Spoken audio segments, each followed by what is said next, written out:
Another loss, another loss. Tampa Bay keeps piling on the losses. Week 6, Tampa Bay Buccaneers at the Atlanta Falcons, and another game full of drama, last second comeback attempts, typical Buccaneers fashion, making all the fans have heart attacks, panic attacks, and in the end, for nothing. Like, at some point you would think that these close games would somehow tip in our favor. Like, at some point our offense will be able to score a touchdown in the closing seconds. I don't know why we can't do that, and I don't know. I just don't know. Our team, for some reason, when it comes down to the wire, they cannot execute. The only time we win games down in the wire is if we have a lead and somehow the other team messes up, essentially, or we have to run out the clock. But when it's us down and we need to get down there and score, it's like it never ever happens. So I have no idea what's going on with this team. To be honest, I know a lot of Atlanta fans are not going to like this. I think we outplayed Atlanta overall. We had more yards. I think we had 499 total yards and they had like 420-ish. So we outplayed them. We got more yards. Obviously our turnovers hurt. James throwing those 2 picks. But overall we outplayed them on offense and defense. I know in the first half our defense didn't show up, but in the second half our defense kind of clamped down. And well, I don't know if they really clamped down. Atlanta just had a lot of drops and Matt Ryan still completed like over 75% of his passes. But I think overall we did outplay them, but they executed when they needed to. They were gutsy. They took that 60-yard field goal by Matt Bryant, or was it 58 yards? I don't know, 60-yard field goal by Matt Bryant. He kind of pulled his leg doing it, but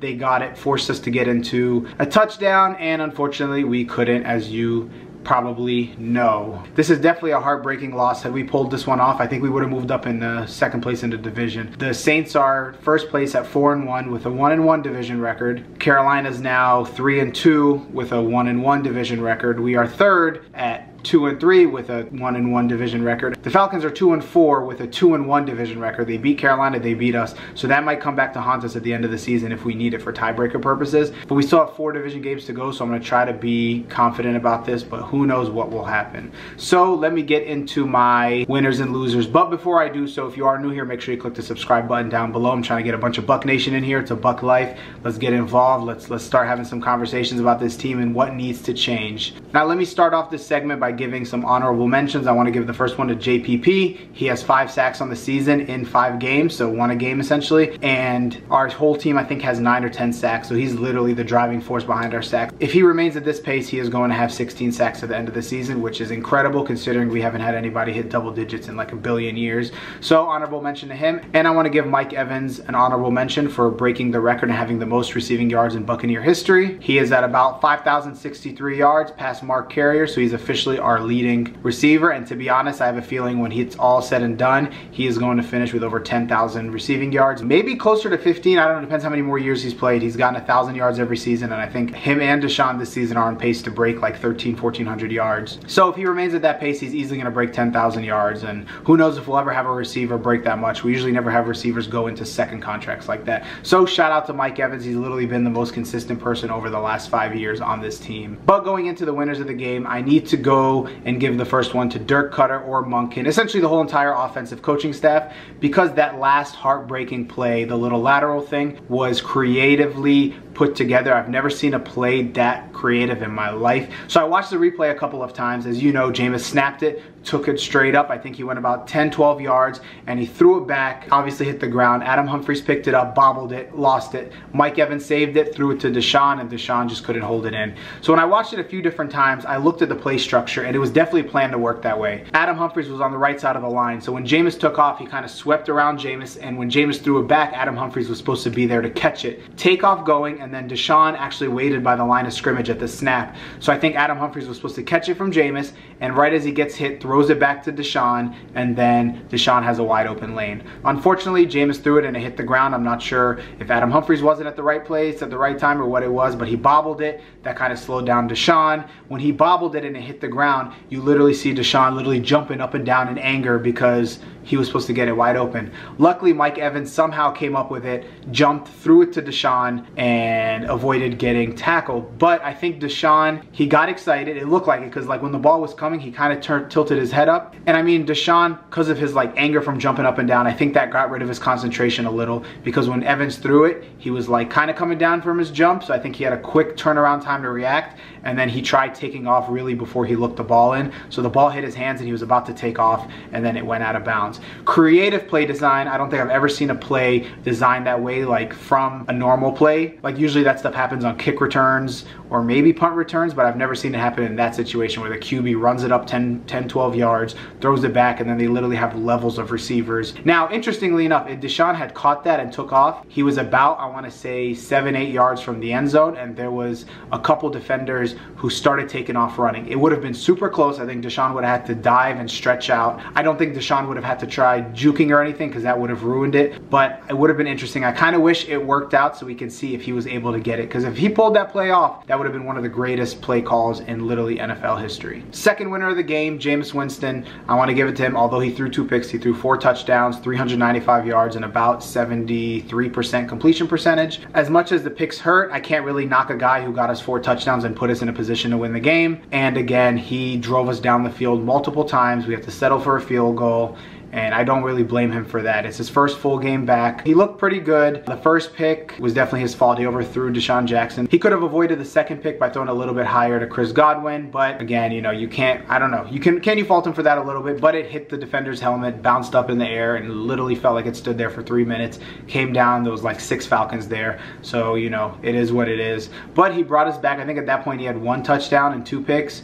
And then he threw 4 touchdowns total, almost 400 yards. So, I mean, I can't be mad at Jameis Winston, his first game back. He threw more yards and more touchdowns than Matt Ryan. Our offense as a whole did much better than the Falcons. The third winner of the game, I have to give it to Peyton Barber in the run game. Peyton Barber had about 82, 83 yards, and the run game as a whole had 110 yards. And I think that's the first game of the season we had 100 yards. Maybe the Saints game. But Peyton Barber was running hard. He was punishing Falcons defenders. He didn't have a lot of big runs. He had 2 or 3 that really carried his numbers up, but those ones he punished and broke through defenders. He looked really good, and it really gave balance to our offense. I don't know what's different. Maybe it is just facing the Falcons, but whatever it is, it worked, and hopefully they can continue to adopt it moving forward. Now going into the losers of the game. First loser is definitely Mike Smith. Again, we gave up over 400 yards of total offense. The first half was absolutely ridiculous. Matt Ryan, I think, completed 12 straight passes, his first 12 without an incompletion.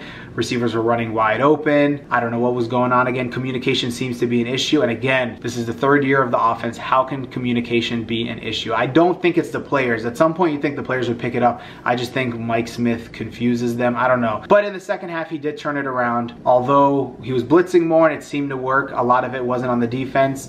Matt Ryan was throwing some balls and players weren't catching it. There was a lot of blatant drops. So I don't really credit the defense for that so much, but I still got to give him credit for the second half. But again, ultimately it wasn't enough. That last drive when Matt Ryan got the first down when he scrambled on 3rd and 9, that was ridiculous. The defense seemed so slow. I never knew Matt Ryan could run. He looked like he was outrunning our defensive players, but yeah, the defense, Mike Smith, they got to take an L for that. The second loser of the game is kind of a stretch, but Deshaun Jackson, just for not keeping his composure at the end when he was jumping up and down. I feel like if he waited there and kept his composure and the ball came, he would have been able to concentrate a little bit more and scoop it up. I'm not totally blaming him for it because the play kind of broke apart once Jameis kind of threw it back and Humphries lost it, so I can't really blame him that much, but he's got to know. He's a receiver. He has to know you have to look the ball in. The ball bounced. He literally like touched it and took off and lost it.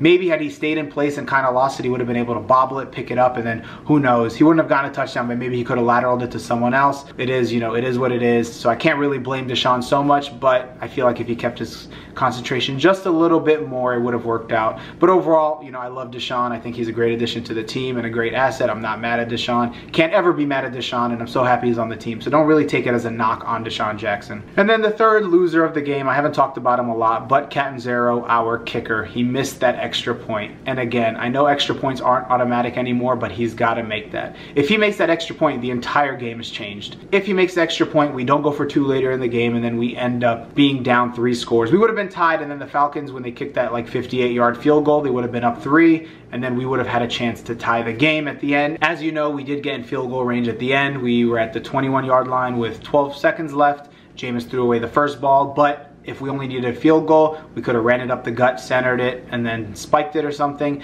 and then we would have been able to kick a field goal and go into overtime. And ironically, since we cut Matt Bryant, we have not been able to get a good kicking game. It seems like anytime we get close to winning and we lose, it's always because of a kicker.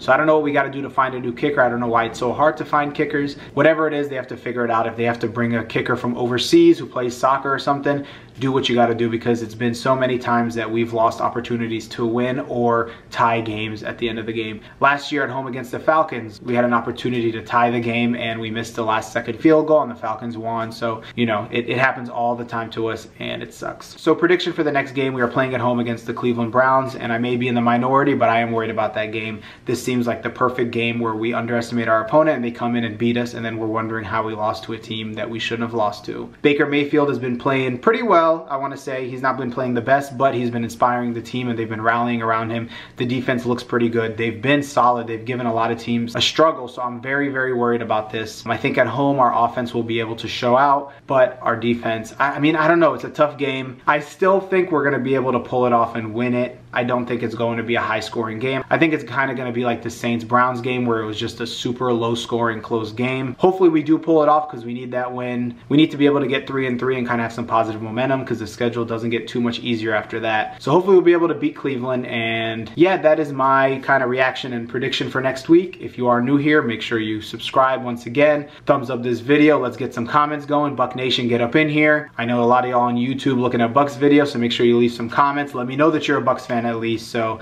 I kind of know that we have a network going on YouTube. And yeah, Buck Nation, let's get it. We in here. We always in here. Let's get our presence growing online, and let's go Bucs. Let's rally around Jameis Winston. I know a lot of people are unhappy and some are happy, but he is our quarterback. We got to rally around him. He wasn't the reason we lost, but he didn't play amazing either, but he did put us in position to win the game. So let's rally around him. Buck Nation, let's get our W's moving forward. Let's try to finish the season with at least a winning record. At 9-7 right now would be great. So yeah, thank you very much for tuning in, and Buck Nation, let's go. Our offense tough, our defense rough. Go Bucs, go Bucs.